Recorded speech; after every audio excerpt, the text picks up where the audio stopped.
Real-world data isn't always pretty, even after you've dealt with the missing values. Join me today as we learn to manage the mess of continuous, categorical, and just plain strange inputs. Hi, I'm Gregory Topline with GNT Learning. On this episode, I'm going to help guide you through the pre-processing of a troublesome dataset. Now, it's always very much in vogue to talk about these million image datasets, these complex models, but that's not where most machine learning happens. Most machine learning happens on a small scale where the challenge is not how many servers you can run in parallel, but taking a pile of information and turning it into something, anything you can use to build a model from. Today, we're going to take the first step of a deep dive into a troublesome and rich dataset. This is the machine learning that scientists, engineers, and marketing professionals have to deal with every day. Today, we're going to explore the Housing Prices Advanced Regression Techniques dataset available from Kaggle.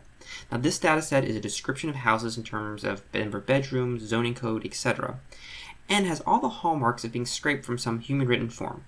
What I mean by that is we're going to see there's lots of little errors and inconsistencies that are going to make things a little more complicated when we have to deal with this and turn this into something we can build a model from. Now, to start off with, we're going to go ahead and import our standard set of tools that we use and load in the data from file. We start off with a nice little display of the data frame we pull in here, and we can see already that our sort of default technique of just trying to look at the data directly is not going to work. There's simply too many rows, too many columns, and you're not going to manually be able to parse through all this nicely. So we need a way to kind of think about this programmatically so that we can step through all the options, all the pieces, and see what's there. To examine the data a little more carefully, we're going to turn to our friend .info. So rawdf train.info. Now, we've used this before to look at data and understand what the different data types are, how many missing values there are. But here it's just nice to see the sheer volume of data available. We have 81 columns of value that all are potentially interesting for our system. And besides seeing just that we have these and what they are, we also have a little information about which kind of values are missing. So alley, for example, has very little data in it. We also get a first glance at the data types integer, float, object. Now, one mistake people make off the bat is they want to assume that the data type is the end-all description of what's going on. They want to say, oh, if it's an object, i.e. a string usually, it must be categorical. If it's a float, it must be continuous. If it's an integer, they make some sort of assumption one way or the other. Real data sets, real information is not that simple. So we need to spend a little bit more time looking at what's actually going on with this. To do that, let's start off by just grabbing the first non-obvious column. So ID is presumably an ID. So let's look at MS subclass and see what's going on there.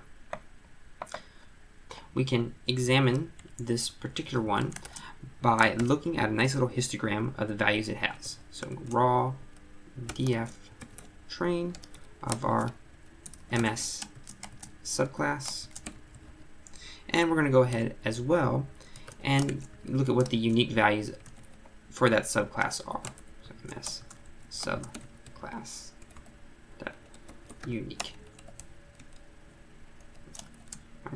So you run that, and we get a little histogram here that's going to show us that this MS subclass is a nice integer value, as we saw above, and it has some sort of distribution. But it's not inherently meaningful to us to know, and from this looking at this histogram, whether or not what we have is actually a meaningful numeric value or if it's just a categorical name. One hint that it's more of a categorical name here is that there's a relatively small number of them. However, it isn't unusual for things like weight, for example, for people to report values in increments of 5. And so this could just be a matter of rounding off something that is a continuous space into a discrete space. The only way you're really going to know this is if you have outside information about the actual data itself. And conveniently, we do in this case. Rather than trying to intuit from little scraps of information directly, it's far better when possible to actually go to the source and get the information. And in this case, we have this wonderful data description.txt that came along with the data and describes what is going on with all of the various columns of data available to us.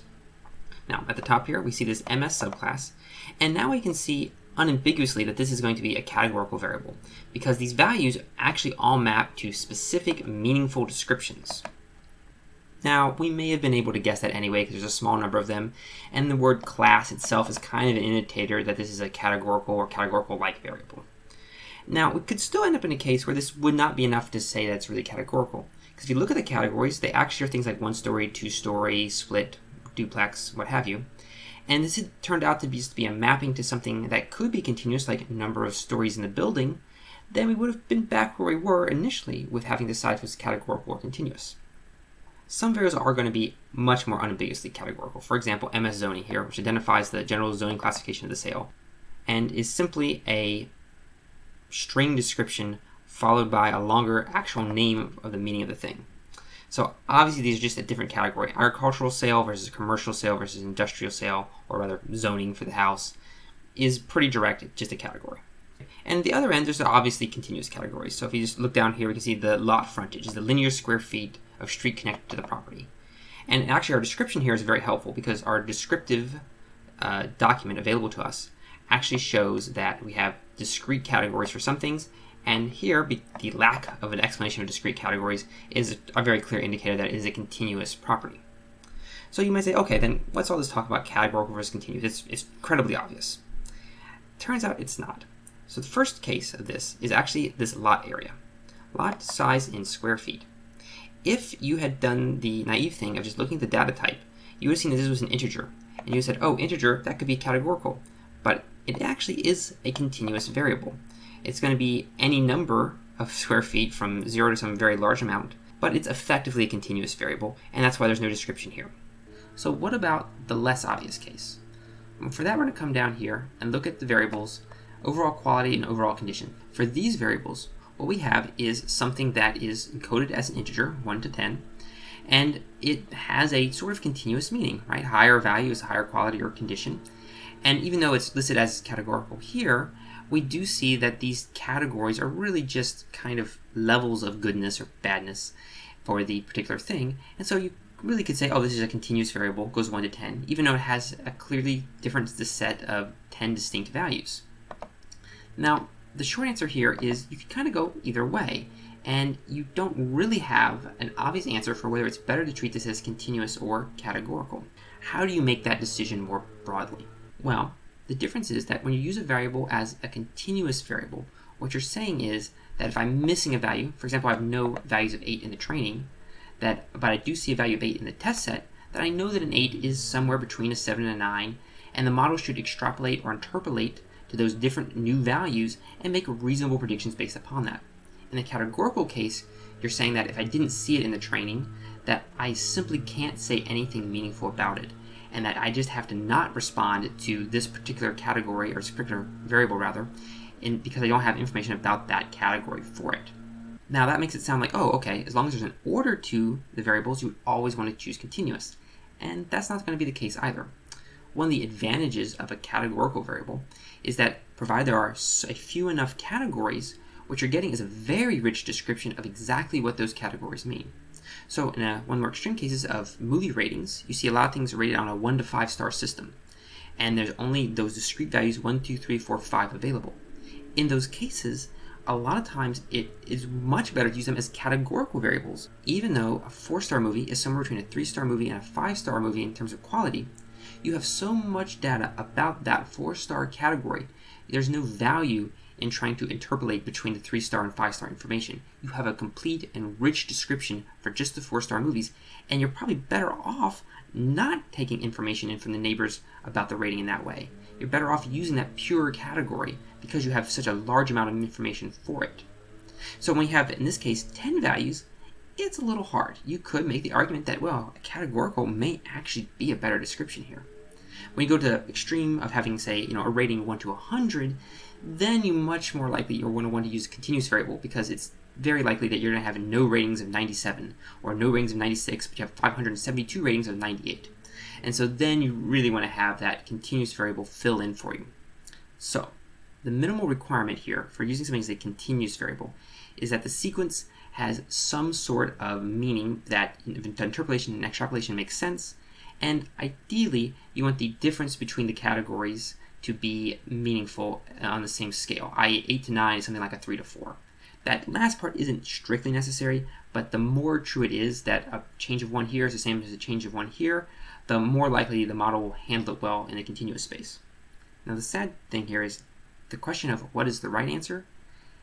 Well, it depends. And the best thing you can do is actually just try it both ways. Run your data, change the pre-processing, do it again. That's time consuming, it's painful. So normally, most people, most of the time, just make reasonable rule of thumb kind of guesses, something like 10 variables like this. I lean towards making it a continuous variable. Others might disagree, but there's no obvious correct answer, and you really have to try if you want to get the right answer. But generally speaking, as long as you're in this range here of around 10 variables, you can kind of go either way.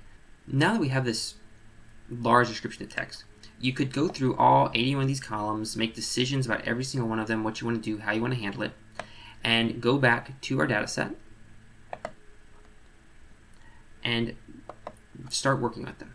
Now, for the interest of brevity here, we're not going to go through all 81 columns. So I just choose a subset of columns and have determined which ones I'm going to use as categorical and continuous variables going forward.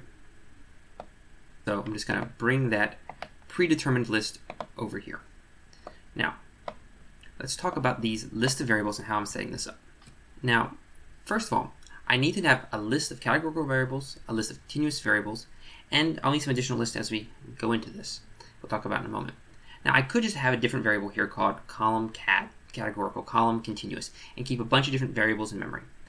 Now, it's a personal choice on how you want to organize your data. I find it personally convenient to just have a dictionary whose keys are the different types of columns and whose values are the lists of columns I want to use for different applications. Now, this is just a way of organizing to make sure I don't have a lot of different random variables floating around, polluting sort of the workspace I am here using in Jupyter. And one advantage, too, of having everything in this dictionary of different mappings between type of variable and the columns is I don't end up with a case where I have defined a variable, I use it once, I forget about it, I redefine an almost equivalent variable with a different name that's slightly different, or I run into some variable name collision confusion. I have everything in one place. All of my understanding of what columns are is defined in this dictionary, so that if I change something later on, I don't get confused. Second thing I'm going to do here is, this is a great name, categorical continuous. I personally am going to have a lot of typos. So this is going to be the cat columns and the cont columns for categorical and continuous respectively. Lastly, I added one more thing here, which is targets. So obviously we need a goal for this data, and our goal in this case is going to be to predict the sales price. So that end, we're going to use a sales price column as the target here. And I'm making it a list of columns because in principle I could be doing something here where I want to predict multiple things. At the moment I only have one variable I'm trying to predict, but that could change in future. So now that we've picked some columns to work with, we know roughly what their data types are, let's go ahead and start cleaning the data up. We're going to start our cleanup work with our categorical columns. So we're going to go ahead and loop through the different categorical columns we've defined. And for each of those, we're going to print out a little report. So just for readability, we're going to go ahead and put the name of the column we're printing out here for each one, or investigating rather. We're going to go ahead and use the value counts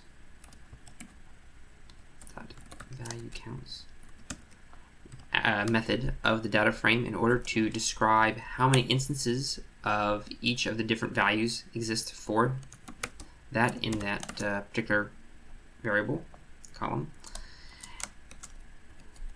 And lastly, we're going to go ahead and, while we're here, look at missing values as well. Now, we could theoretically just scroll up and look at the missing values as part of our examination from the info above, but we're kind of thinking about these more one at a time and a little more detail here. So it makes a lot of sense to just put everything in one place so we can read it all at the same time. So train col. And to that end, we're just going to use .isNA to see where the NA values are and get the sum to report the total number of them. So go ahead and run that and fix our typo. And we can see here our overall report. So we looked at MS zoning. So this is a description of the zoning type. And we can see there's, a couple different values, 5 of them. They have several instances of all of them. So it looks like a pretty reasonable metric, and there's no missing values. Everything's fine. While we look at something like this basement full bath, this is the number of full bathrooms in the basement. We have 0, 1, 2, or 3. But there's literally only one house that had 3. This makes it a somewhat problematic thing to be using to describe our data. Because, well, okay, if you have only one instance in the data with 3 bathrooms, do you really want to have a floating variable in the model that describes the price for that house and adjust it based purely on that single value? it'll cause that variable to be set literally by a single piece of data in the training. So there's a little bit of danger there. Likewise, we have a somewhat similar problem down here in the neighborhoods, where we have one of the neighborhoods has only 2 houses. Not quite as extreme, but we have the same kind of problem, where a small number of data points are going to completely determine a variable, so that if we then try to make a prediction on something and it happens to hit that variable, it's going to be completely to the whim of what's going on with that pair or particular site. So how are we going to handle that problem? Now, what are our options here dealing with this case? And there's really 3 options available. One is we can simply drop the data point. We can say, all right, we're just not going to train on houses that have 3 bathrooms, and we're just going to have no way to handle that directly when it comes to test time. We're just going to skip that as an input. Right? It's definitely a valid option. It's something that's reasonable to do if you just have no other solution. Second option is to try to combine them. So in this case, we have a number of bathrooms in the basement. We can see that, oh, there's 2. That's probably a lot like 3. So instead of having our categories be 0, 1, 2, or 3, they could be 0, 1, and 2 or more. So presumably that having 3 bathrooms and 2 bathrooms is, maybe it's a little different, but hopefully the number of square footage in the bathroom and other descriptors of the house are more important, and so you don't really need to distinguish between having 2 bathrooms or 3 bathrooms. And that they're somehow the same category. It's just a bathroom-rich basement. In the same way, we could do that with the neighborhoods, but to do that, we'd have to have a little bit more information. For example, we could say, oh, maybe this neighborhood is next to some other neighborhood, if I had a map for this particular city, and I could say we're just going to group these 2 neighborhoods together and say that there's no difference between those particular neighborhoods. That's also a little bit tougher because you want to make sure that it makes sense that those neighborhoods are really not just geographically close, but are somehow similar neighborhoods.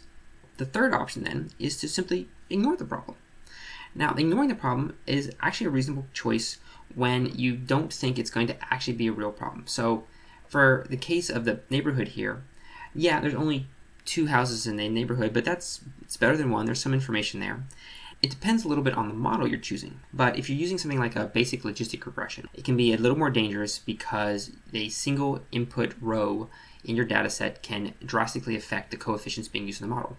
But if you're using something that has some sort of regularization, a lasso regression, or ridge regression, or something like that, then you're inherently limiting how much impact any particular coefficient is allowed to have.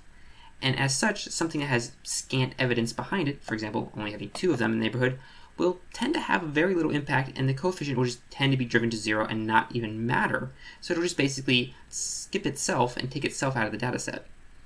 Right? So in this case, we're going to do a combination of these. So we're going to, for the neighborhood, we're simply going to ignore the problem and trust that the model can resolve the issue. But for the number of full basement bathrooms, we're going to go ahead and combine variables. How are we going to do that? We're going to come down here, and we're going to start building up our DF training data set. All right, I'm going to start by taking that initial data set that we loaded in, we call it raw DF train, and grab just the columns that we're working with right now. So column types cat. All right, and so our initial training set, our refined training set, if you will, is going to be a copy of the raw training set. And then we're going to go ahead and in that training data set, overwrite the variable that we want to make an adjustment to. Math equals.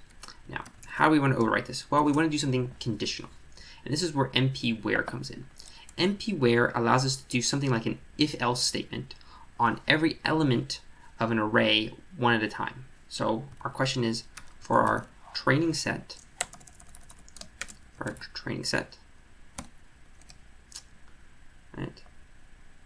is this particular column's value greater than 1? Is it 2 or 3?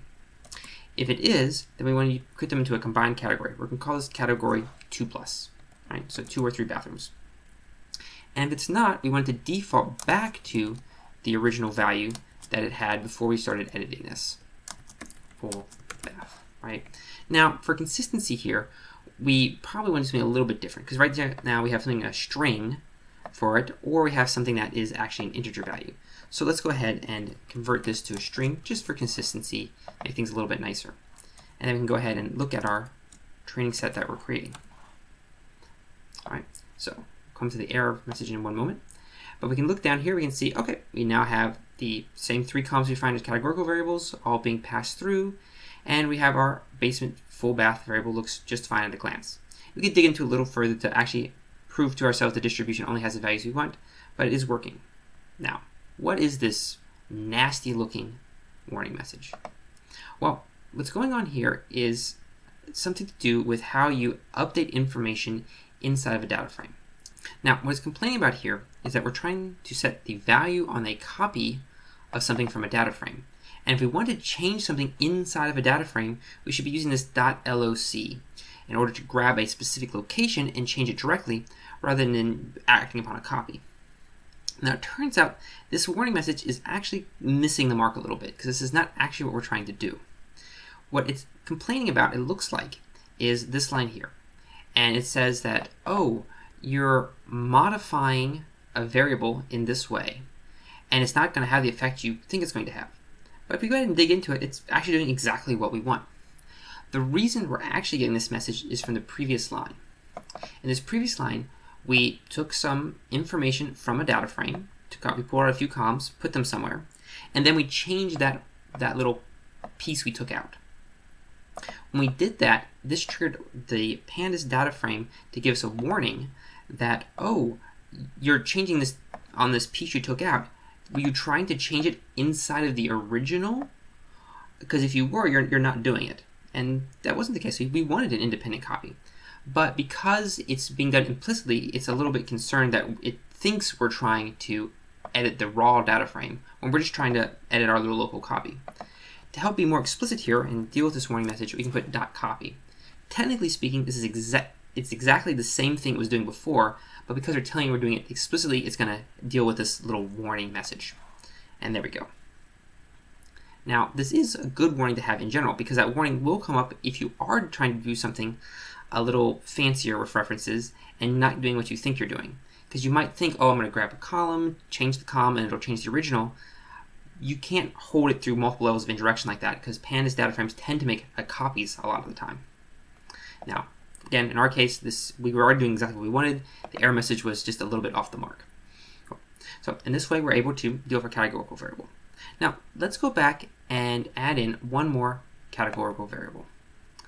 And this categorical variable is going to be the basement exposure.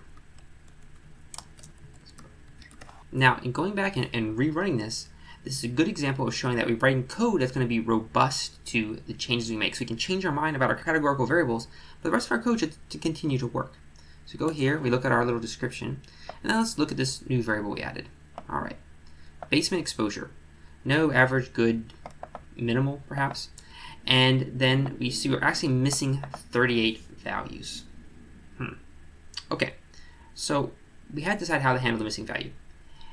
In this case, there's kind of an interesting thing going on. You might, if you just look at this directly, be confused. You can say, oh, okay, basement exposure, no. Okay, no basement exposure, that makes sense. But then we have 38 missing values, so we didn't know the answer. Oh no, we don't know what to do with these values. Do we throw it out? Do we assume there's no exposure? What should we do? Well, this is one of those cases where if you have additional data, you should rely on it. We can actually go back and dig into here and look for this basement exposure variable. And we'll actually see that the NA is not what we think it is.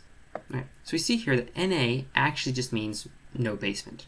So it's a perfectly reasonable variable choice to have.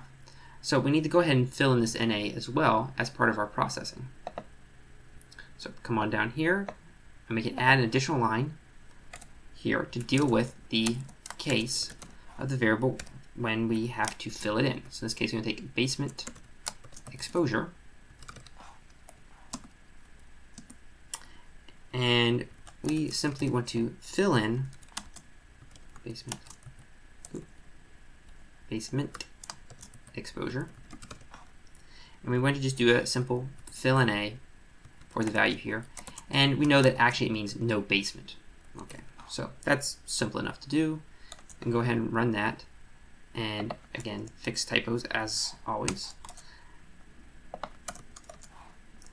and we'll get something that looks perfectly good. And you could spend some time working on the details and examining this yourself to make sure it was really consistent.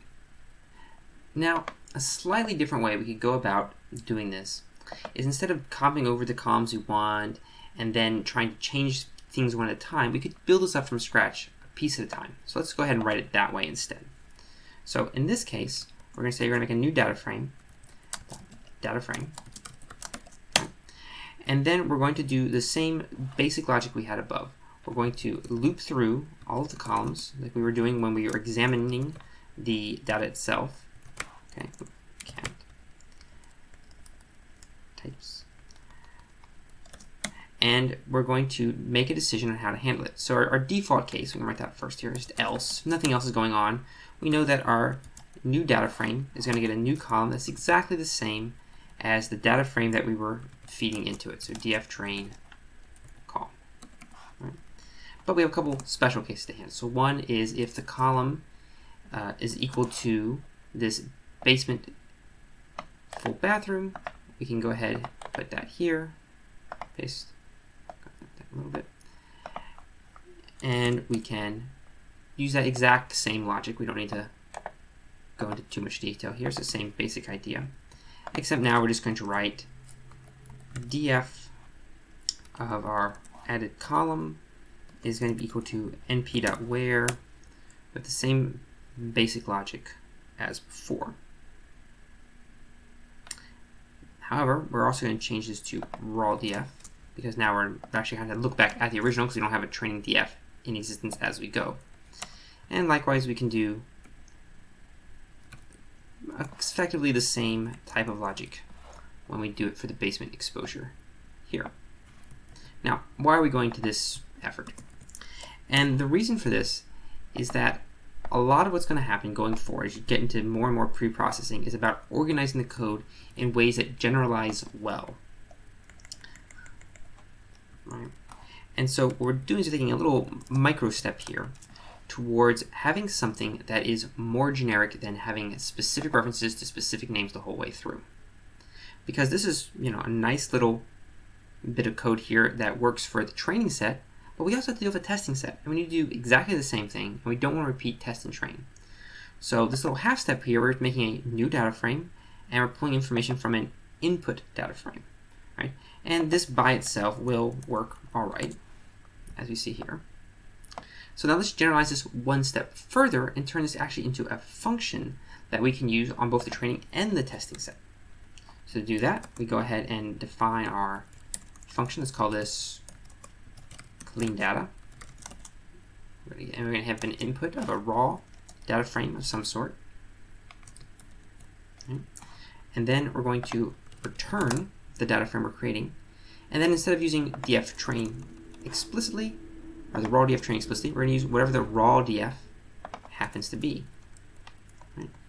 And now in this way, we've made it where we actually have less code going forward. So we can define our data frame, and we can go ahead and test out that df train equals clean data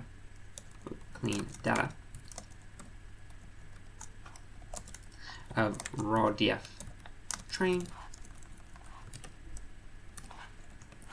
and the same thing for df test.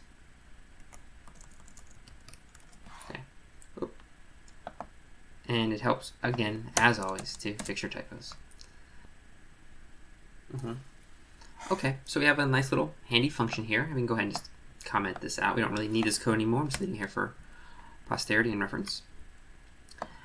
So what we have is a nice little piece of code that handles the categorical variables and gives us a baseline of boilerplate, really, that we can now extend to begin working on our continuous variables as well in the same function in the same place. Now, before we can actually work on our continuous variables, we need to examine them the same way we examined our continuous variables above. So let's go ahead and insert a cell below and do basically the same thing of, instead of looking at explicit lists of the values, because there's going to be too many of them for continuous variables, we're going to take and look at histograms that describe what's going on with them. So we'll do plt.hist of our raw df training for a particular column, and I prefer to set it to a log of true, which means that we're going to have a log scale on the y-axis, and then we're bins to 30 to help us give a little more visibility into what's going on.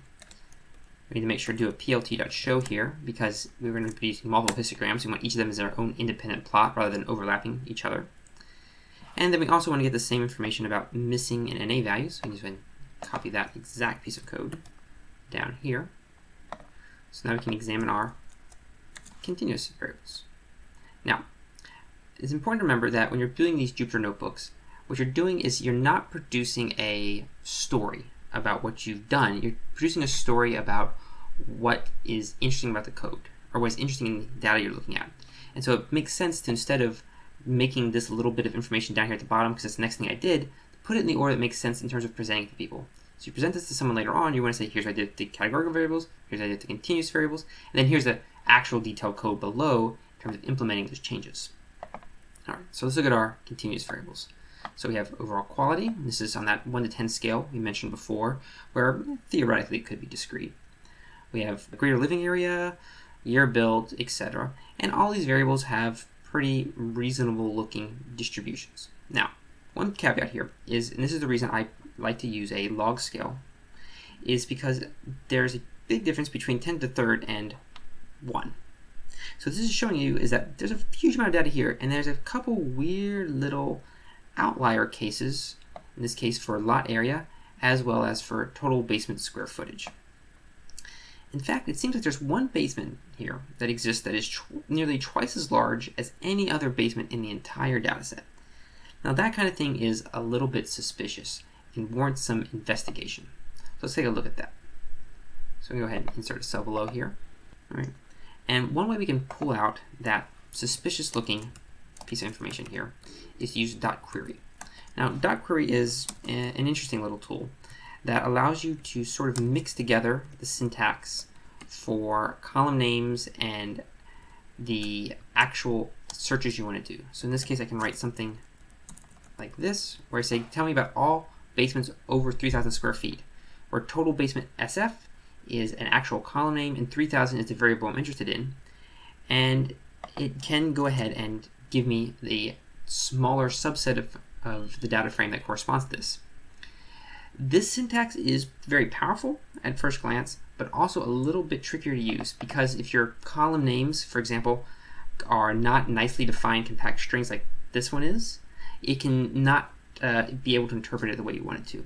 There's nothing preventing you from having a column name that's literally greater than 3. And if you have a column name called greater than 3 and you try to pass it to query, query's going to see the greater sign and try to interpret that. And there are ways to work through it, but it can become a bit of a mess. When query works out of the box, use it, it's great. When it doesn't, then it makes sense to go back to a more direct, square bracketed syntax where you define variables piecemeal and they can do comparisons. So to our original question here is, what's going on with this outlier, 6,000? And so to examine that, I'm going to look at all the ones above 3,000. So I'm going to know if the 6,000 is weirdly different, or if looking at 3,000, it makes perfect sense. And we can see here that at first glance we have just way too many columns, right? Because there's 81 columns. I can't personally look through this information nicely.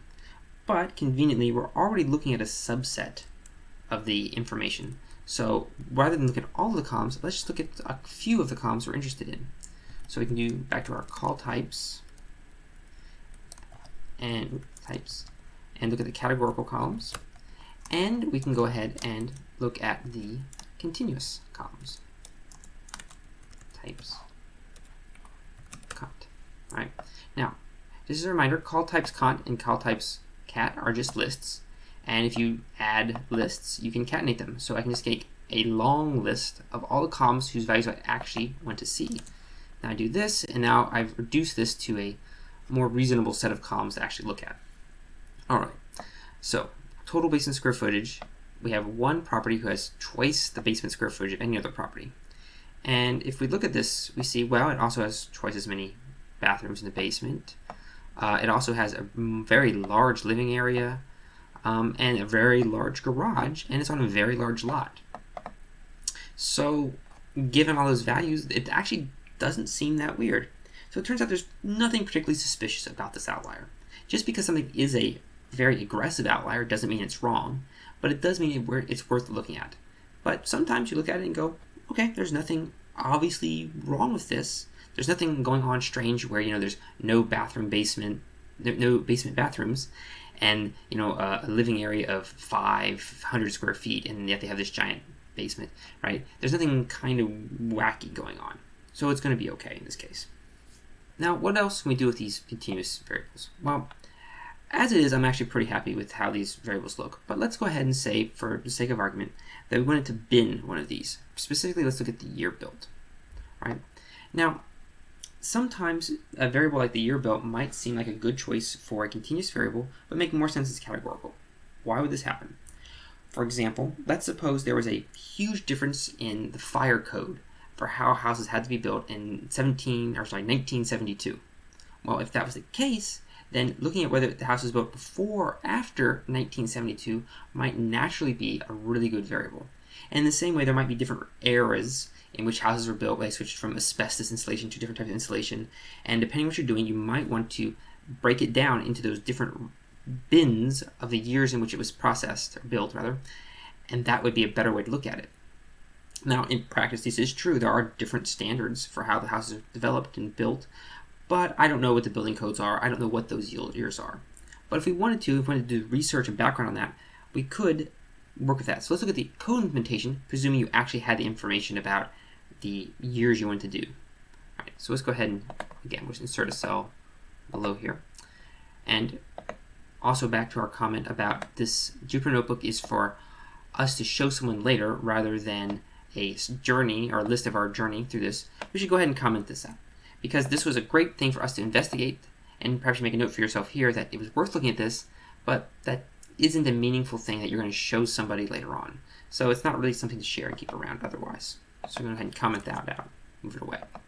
As for the binning of the year, we can take advantage of a little tool called cut. Now, pd.cut allows you to take a series object, so in this case a column from our data frame, year build, and split it into discrete bins. So let's just look at the simplest case of that. We would run that here, and we would create a set of 4 bins, and it would automatically figure out what those bins should be. So, for example, 1975 and a half to 2010 is a bin, 1941 to 1970 and a half is a bin, etc. To make this a little bit more visible, we'll go ahead and just put a plt.hist around this. Just a little bit easier to understand. And we get an error. Now, this is an interesting error actually that comes up. So let's go down for a second and look at this. Less than not supported between instances of pandas that lives interval, and float. What does that mean? Now, odds are you've used histogram on random data series time and time again, and it's always just worked. There's never been a problem. Well, the reason it's never had a problem is because by default, what's going on under the hood is it's using a comparison operator, in this case it's calling it less than, to decide which value is less or greater. For a float value, for an integer value, this makes perfect sense. For a string value, it also makes perfect sense, because it's going to be just alphabetical order. The problem here is that if we actually look at pd.cut, the values themselves are actually these strange little objects that are called intervals. So you can actually see down here, interval objects. And these interval objects, they kind of look like tuples, really, but next you can see they have one side parenthesis, one side square bracket, because it's inclusive of one side, not in the other.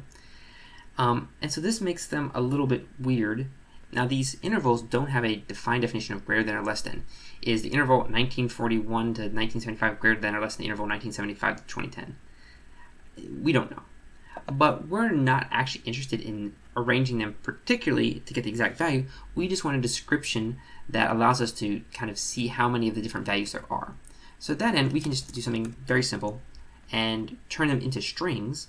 And those strings we can then go ahead and throw into a histogram without a problem. Right, let's go ahead and look at that.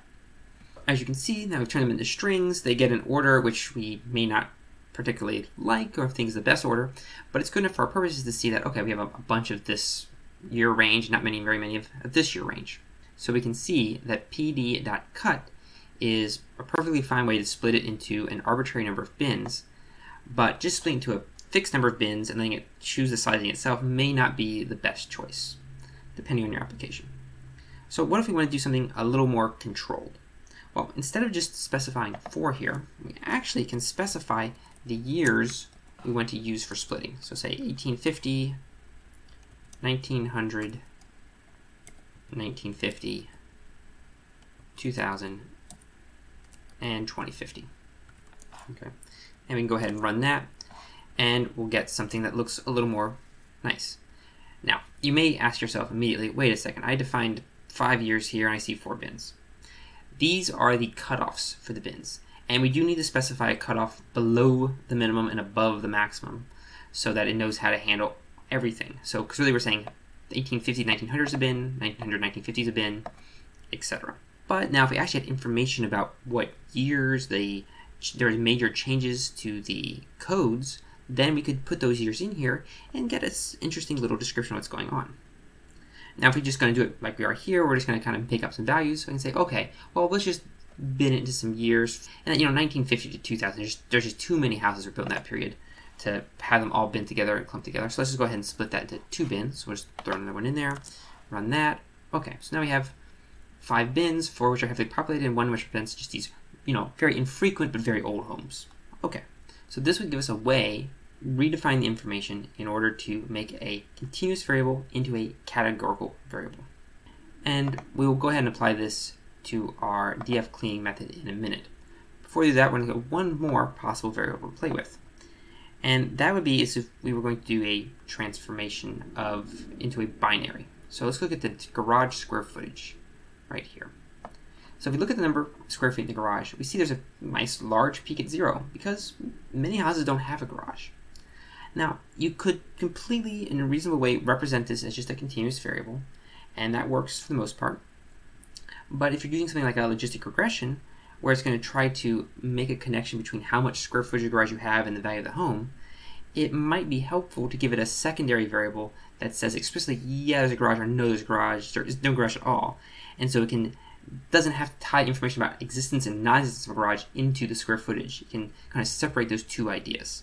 A more complicated model with a neural network, for example, wouldn't necessarily benefit much from this, but it is something that comes up from time to time, that you want to take a variable that has sort of additional meaning hidden within it and create a derived variable. In this case, the simplest derived variable is whether or not there is a garage based on the garage area. So let's go ahead and insert the cell for that. And this would be a pretty straightforward one here. We can just say, take the data frame, take our column of interest, in this case, garage area.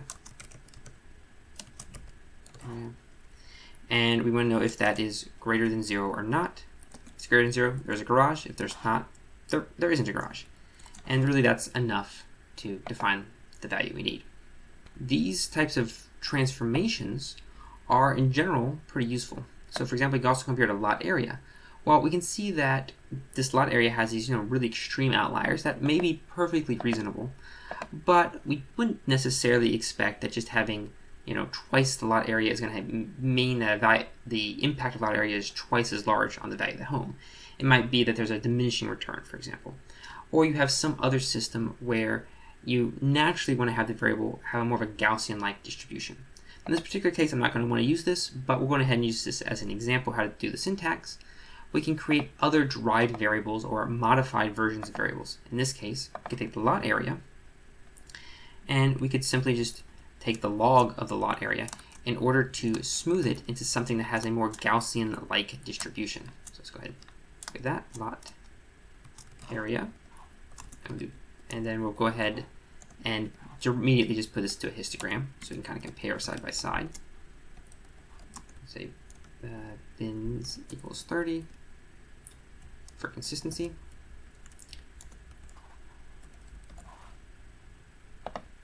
And remember to put our close parenthesis.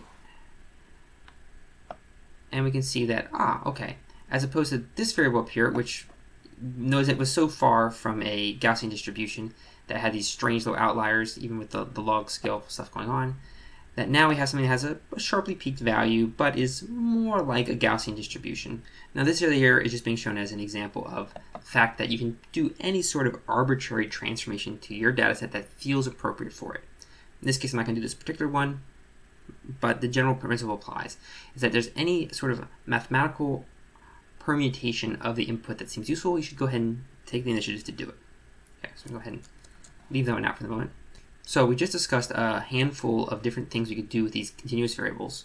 Let's go ahead and fold all that information into our actual pre-processing that we're going to use. So let's come down here to the clean data. So we are creating a new data frame. We're going through the continuous or categorical columns and doing work on them. And now we're going to do the same thing for the continuous columns. So for every column type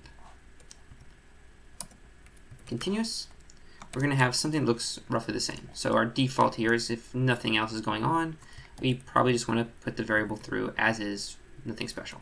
All right. But if, for example, our column is the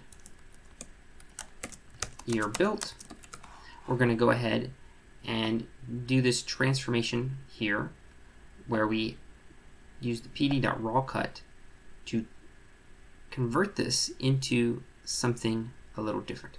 And we're going to go ahead just and take this as type string with us as well, just because we're trying to make different we're turning this into something categorical. So we don't really need to have it have the meaning of the interval data type. Okay, take this, and we're going to use this to make a new column. We'll call it year binned. Right. And now we've created that. And we still want to use our original column as well. There's no reason that we necessarily can't just use both. The continuous variable will give us information about how old the house is, for example, but the binned will give us information, if we had information, about the building code, about under what set of building code it was produced. Yeah, call. And important thing when you are doing these copy and pastes is to make sure to think about what data frames you're using. So here we're going from the training data set to whatever the input is for the cleaning. All right. And then the second thing we do here is we also wanted to add in elif in case the column was the garage area. And likewise, we're going to add a new column as garage.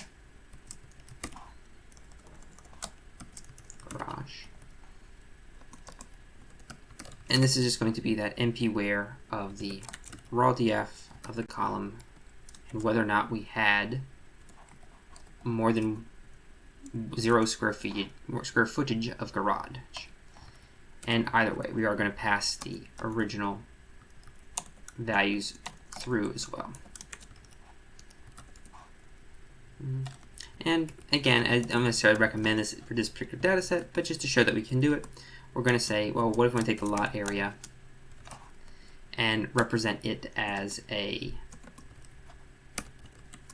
transformed variable? We're going to go ahead and just say dfcom here equals np.log of the raw df column.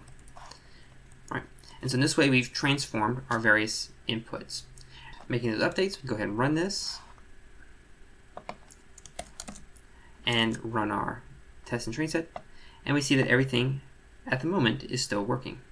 Now the last thing we want to do is we also want to add in our target variables. Now our target variables are a case though where we are going to think about something slightly more involved. So we're going to go ahead and do this one directly here, but we want to loop through all the targets we're going to create in the same way. Okay, so column types, targets. Okay. Now our only column actually is going to be the sale price, and we're going to have to do a little bit of special work here. So I mentioned that you can go ahead and make a change and, for example, turn something to the log value. And the question came up is, okay, that is a reasonable thing you could do, but why would you want to do it? And the most common case for that is you have something where you know inherently that the real-life distribution of that variable is something that is going to be log normal. In general, anything dealing with money is a log normal distribution. If you look at incomes of people in the US, plot out a histogram for what those values are, you'll see it has this very long tail. Take the log of that and then print it out, you'll see the thing looks very much like a Gaussian distribution. And same is going to be true of housing prices and really most financial things. So it just generally makes sense to go ahead and use as your target variable for this the np.log of the value. Now that said, there's a second piece here. Because this is our target variable, what transformations we do to our target variable are going to affect what the meaning of the model is.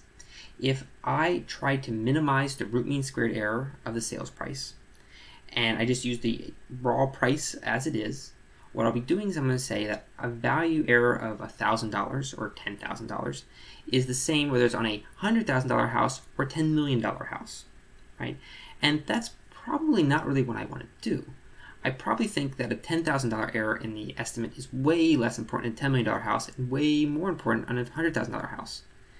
And so if I'm just working on the price directly, I'm just going to be treating all those errors as the same. When I work in a log space for my target variable, I'm treating multiples of error as the same. So that a 2% error on the $100,000 house is the same as a 2% error on the $10 million house. That you move from something that is an error of plus or minus instead into an error of times or divide by. So times or divide by 1.02 for a 2% error. For talking about fitting sales price, besides the fact that this is going to naturally be a log normal distribution, it really makes more sense to target and have our model do better in terms of this log space than in terms of the actual price. Now, this is an inherent limitation for real-world data sets, is that sometimes what you're being graded on in an academic setting or what you're being evaluated on in a professional setting is mismatched from what is the most sensible thing. And so if you're being asked to get the price as close as possible in an RMSE of exact sales price, you're going to have to kind of go with that. Although I would always try to argue whenever possible that that is the wrong metric, because you probably care more about the big errors on small things than the big errors on big things. So there's a reality there. But when it's sensible, doing NP log is a great way to shift from that additive error to a multiplicative type of error. And lastly, there's one little detail here is we have a training set and test set. Our test set here actually has no sales price. So in our little tool here, we have to make sure that this column actually does exist inside of our data frame. So you can run that, and then we have gone ahead and done our initial shot at cleaning up the data. This housing price dataset is a pretty complicated dataset, and as we've seen, there's a lot to dig into in terms of setting up categorical versus continuous columns, fixing little bugs we found, and doing a few other operations. What we have here is a good stopping space for today, where we have a first pass approximation of what our clean data is going to need to look like. From here, we still have a lot more we need to do, so join me next time as we finish this process and complete our deep dive into working with this strange and complicated dataset. Thanks for watching, and a special thanks to those whose donations help fund and sustain creating content like this. As always, the code produced today is available on GitHub through a link in the description.